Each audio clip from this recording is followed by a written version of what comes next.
As the war continues, the international community are also making efforts to ease the dire humanitarian situation in Gaza and to initiate hostage release. There has also been a shift in support for Israel after its unprecedented attacks on the Gaza Strip. U.S. Secretary of State Antony Blinken welcomed Israel's announcement of 4-hour pauses in specific areas in Gaza.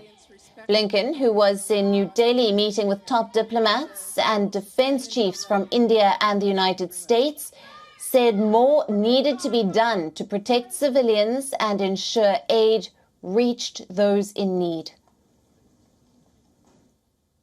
Far too many Palestinians have been killed. Far too many have suffered these past weeks. And we want to do everything possible to prevent harm to them and to maximize the assistance that gets to them. To that end, we'll be continuing to discuss with Israel concrete steps that can be taken to advance these objectives. Meanwhile, in an interview with BBC, French President Emmanuel Macron said that while he recognizes Israel's right to protect itself, Macron said that there was no justification for the bombing and saying that a ceasefire would benefit Israel. He added that France clearly condemns the terrorist actions of Hamas. While recognizing Israel's right to protect itself, he urged Israel to stop bombing Gaza. Saudi Arabia's Crown Prince Mohammed bin Salman called for an end to the war in Gaza during an African-Saudi summit held in the kingdom's capital, Riyadh.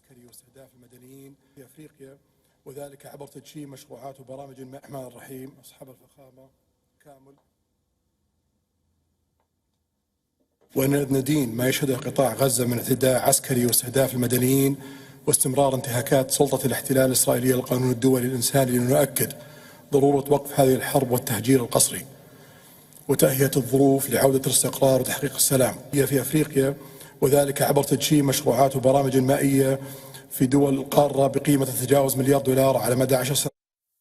In the last few days, various Latin American countries too have shunned Israeli actions.